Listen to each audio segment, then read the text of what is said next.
Olá pessoal, como vocês estão? Meu nome é Bruno Sankey e como eu disse a vocês, uma vez a cada 2 semanas eu estarei trazendo aqui no YouTube um vídeo sobre teologia.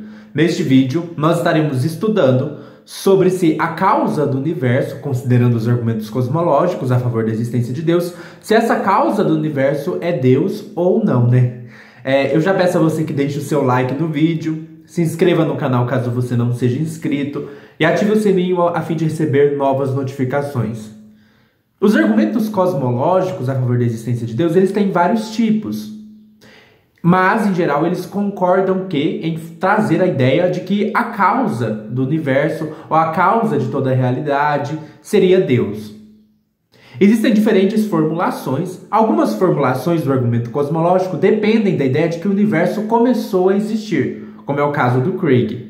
Outras formulações não dependem dessa ideia, como é o caso das 3 primeiras vias de Santo Tomás de Aquino, ou do argumento do motor imóvel de Aristóteles. O que nós podemos dizer em relação a isso é que também nós temos outras formas de argumento cosmológico que vão trabalhar com a ideia de necessidade, de contingência. Então você tem argumentos cosmológicos que trabalham com a ideia de movimento e de mudança, ou de causa eficiente. Então você precisa explicar qual é a causa do movimento, qual que é a causa da mudança, qual é a causa da existência das coisas. Existe o argumento cosmológico a partir da contingência, que vai observar no mundo e vai entender que as coisas são contingentes, que as coisas poderiam não existir, e vai entender que para que essas coisas contingentes tenham uma explicação da existência delas, você precisa de uma causa necessária, ou seja, uma causa que existe por si mesma, que não depende, não é causada por outra coisa, cuja existência, então, é um fato necessário. Ok, como que a gente, entretanto, supõe que essa causa é Deus? Então a grande questão que fica é, tudo bem, parece muito difícil chegar à conclusão de que o universo não tem uma causa.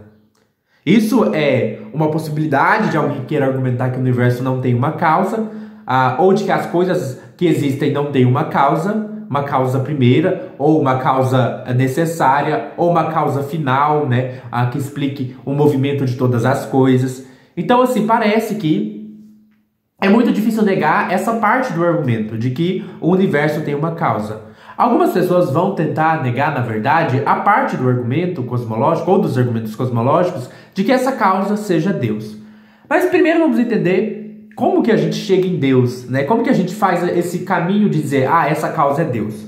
Primeiro, caso você acredite que o universo, ele tem um começo, caso ele tenha um início, o que a gente vai deduzir então? O universo tem um começo, o universo ele é temporal.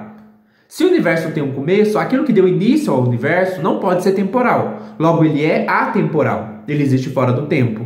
O universo é físico, o universo é material. Se a causa do universo, ela criou a matéria, criou aquilo que é físico, então a causa do universo, ela é imaterial. Então já vamos aí identificando que esse ser que criou o universo, ele precisa ser atemporal. Esse ser que criou o universo, ele precisa ser imaterial, ou seja, ele não pode ser físico.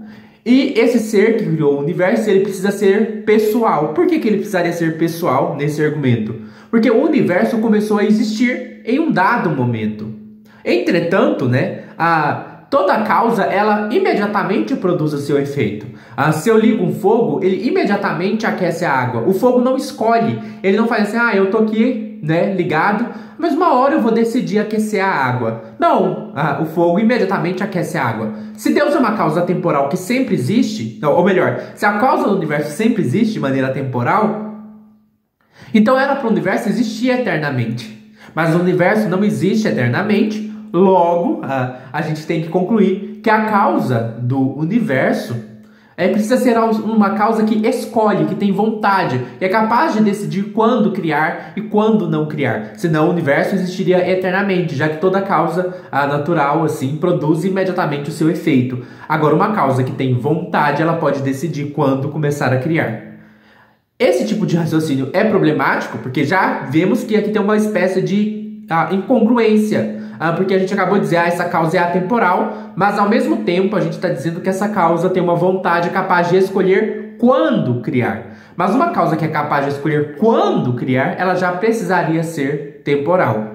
Então a gente tem algum problema aqui nesse ponto. Por isso, umas formas mais bem-sucedidas de argumento cosmológico vão reconhecer que o universo pode sim ser eterno, nenhum problema, né? Não há nada filosoficamente ou da física que obrigue a gente a concluir que o universo começou absolutamente a existir. No entanto, ainda que o universo exista eternamente, ele precisaria de uma causa. Por quê? Há movimento no universo. Então, qual que é a causa de todo o movimento do universo? Mesmo que o universo exista eternamente, há nele movimento, há nele mudança. Então, qual que é a causa desse movimento e dessa mudança? Qual é a causa final, né, desse movimento e dessa mudança? Né? Porque você pode dar a causa imediata de um movimento específico, mas a gente quer saber a causa de todo o movimento do universo, de todas as mudanças. Aí, nós teremos, por exemplo, Tomás de Aquino, também Aristóteles, que vão colocar essa questão em termos de ato e potência, né? Então, o que é uma mudança e também o que é um movimento? É a passagem da potência para o ato. Então, você tem alguma coisa em potência, por exemplo, uma semente tem a potência de se tornar uma árvore. E essa potência, ela se atualiza, né? Então, ela é atualizada e você, então, tem a árvore de fato. Ora, se as coisas no universo estão passando da potência para o ato, então elas estão sendo atualizadas. Então, há algo que atualiza a potência de outro algo. Só que, qual que é o problema? Se a ato e potência, né, estão sempre se atualizando, a gente precisa perguntar qual que é a causa original de toda essa mudança? Qual que é a causa que atualiza a potência de todas as coisas? Essa causa que atualiza a potência de todas as coisas, ela mesma não pode ter potência. Porque se ela tiver potência, né, então ela precisaria ser atualizada por uma outra causa mais fundamental. Então, o que a gente conclui? Mesmo que o universo seja eterno, você precisaria de um atualizador, né? Algo que atualize a potência das coisas no universo. Isso que atualiza não pode ter potência, portanto é um ato puro. Um ato puro, um puro ato. Então, algo que não tem potência, algo completamente ato, né? Sem potência nenhuma. Só que, como é que a gente sabe que esse ato puro é Deus, por exemplo, né? Então a gente trabalharia aqui com a ideia, primeiro, que esse ato puro, ele não tem potência alguma, né? Então ele não pode mudar, ele é imutável, então ele não tem mutabilidade. E esse ato puro, ele precisa ser uma inteligência, um intelecto. Por quê? Né? Porque o que é atualizar a potência de algo, né? É dar forma àquela matéria. Todas as coisas no mundo são compostas de matéria e de forma. O que é a matéria? A matéria é o material de que alguma coisa é composta. O que é a forma? A forma é a configuração daquela matéria que faz com que essa matéria possa ser identificada como algo. Então você tem, por exemplo, uma casa, ela tem toda uma matéria, né? Ela é feita de tijolos e tal, mas ela tem uma forma, né, que identifica ela como sendo uma casa. Então, quando eu atualizo algo, por exemplo, eu informo esse algo. Então, eu dou forma a esse algo. Mas dar forma, então, conferir forma a algo significa, então, que a matéria é o que torna alguma coisa individual e a forma é o que caracteriza aquilo que é universal. A forma, quando ela existe na matéria, ela está ali no singular. Mas a forma, quando ela existe no intelecto, ela está ali, né, no seu princípio universal. Se a gente entende que o ato, ele atualiza todas as potências, então ele não pode ter matéria, né? Um ato puro não pode ter matéria, senão ele precisaria de algo que desse forma, informasse essa matéria. E também o ato puro, então, ele é aquilo que dá a forma, e a forma existe no seu modo universal somente no intelecto. Então esse ser precisaria ser intelectual. Então aqui seriam alguns caminhos que a gente pode caminhar assim para deduzir que a causa do universo precisa ser atemporal, ou que a causa do universo precisa ser o intelecto, ou que a causa do universo precisa ter vontade, ou que a causa do universo, então, todas essas características que vão nos aproximar de uma concepção de Deus. Algumas pessoas, entretanto, vão propor alternativas à concepção de que a causa do universo seja Deus. E quais são essas alternativas? Eu vou citar aqui 10 alternativas, né? Essas são algumas alternativas que um amigo chamado Técio, ele listou a partir de um vídeo do Majesty of Reason, né? Que é um canal do Joy Schmidt.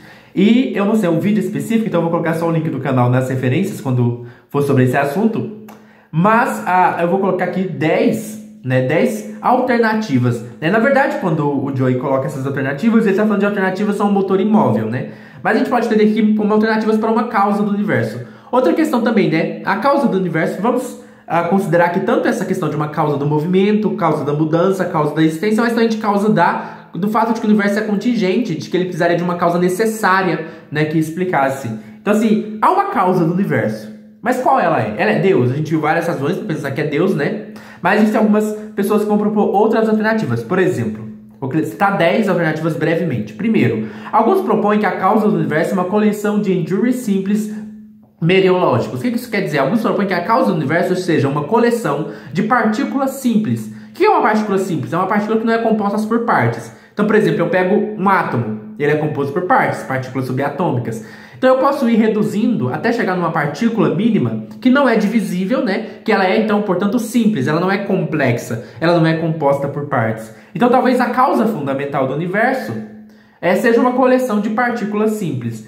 Segundo, alguns vão propor que essa coleção de partículas simples são partículas físicas, então seriam partículas físicas indivisíveis. Terceiro, alguns propõem que a causa fundamental do universo é um campo quântico fundamental. Então essa teoria depende da mecânica quântica. Então você teria como um mar, né? Você pega o mar, ele é uma água assim. Então imagine que a realidade fundamental é tipo um oceano quântico.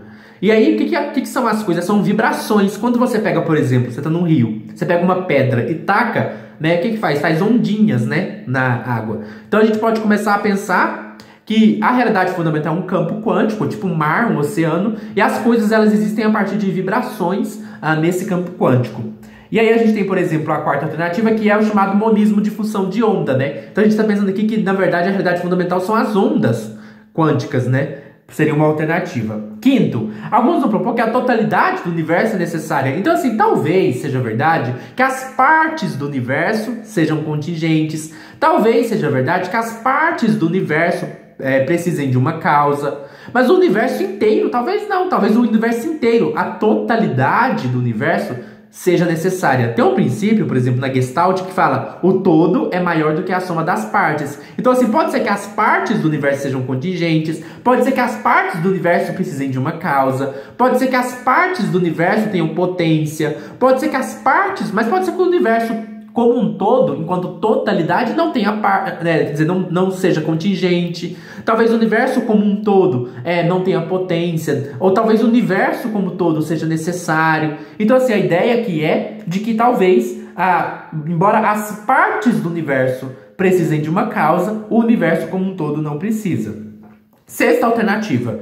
Alguns propõem que a causa fundamental do universo é uma singularidade inicial fundamental. Então, o que é a singularidade? A singularidade é quando toda a matéria e energia do universo estava concentrado em um único ponto de densidade infinita, e aí a partir dessa concentração, né, você vai ter a expansão do universo. A singularidade inicial ela seria anterior ao tempo e espaço, pelo menos no sentido do tempo e espaço físico. Então isso explicaria aquela ideia de atemporal, né? Porque a causa precisa ser atemporal, porque ela precede a inflação cósmica, né? Quando você tem a formação do espaço-tempo físico. Talvez exista algum espaço-tempo de outro tipo, algum tempo metafísico, sei lá, mas a singularidade inicial ela não é temporal no sentido clássico.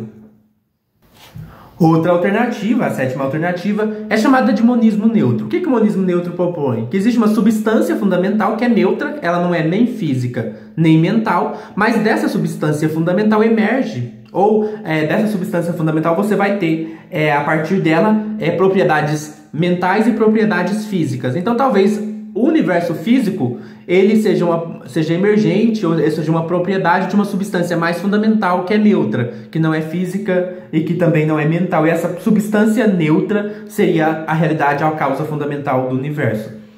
A oitava proposta é chamada de realismo estrutural. Então, o realismo estrutural propõe que existem várias estruturas, mas o que é fundamental são as relações entre essas estruturas. Então, as relações é o que constitui a causa fundamental do universo, ou o universo em seu nível mais fundamental. A nona proposta é que existiria um princípio físico dinâmico, que seria aquilo que é a causa primordial de todo movimento e mudança no universo. E, por fim, há aqueles que propõem o uno.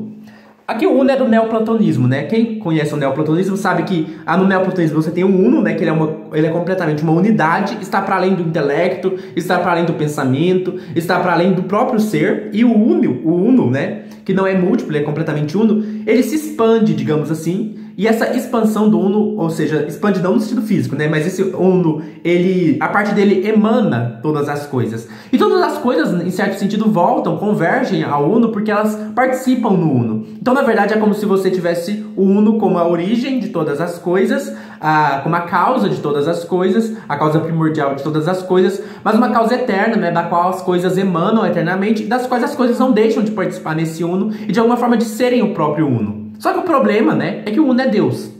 No neoplatonismo, né, o uno, ele é Deus, ele tem todas as propriedades tradicionais de Deus, ele é onipotente, onipresente, onisciente, atemporal, impassível. Então, assim, propor o uno como uma alternativa é meio estranho, porque o uno, ele é, né, quem diz isso é o Rian, né, Lobato, ele é uma pessoa que comenta bastante essa questão de que o uno, né, no neoplatonismo, ele é visto como Deus, né. Aí aqui é importante colocar que alguns vão propor uma perspectiva de um uno que não seja Deus, né? É um pouco difícil fazer esse movimento, mas alguns vão propor. Então, assim, a gente tem essas alternativas. Se elas são boas, a gente precisaria de maior investigação, mas existem essas propostas de alternativas para causas do universo. Então, o que a gente pode dizer sobre os argumentos cosmológicos? Que eles, em geral, nos apontam que existe alguma causa, ou pelo menos algumas causas, que sejam fundamentais da realidade, e que essa causa ou essas causas, elas podem ser Deus ou elas podem ser outras coisas, né? Dependendo das alternativas. Então, isso vai necessariamente gerar um certo debate, uma certa discussão, se a causa do universo precisa ou não ser Deus. Então, existem essas alternativas para essa questão, mas eu acho um pouco difícil negar que haja uma causa, né? Ou que haja algumas causas primordiais.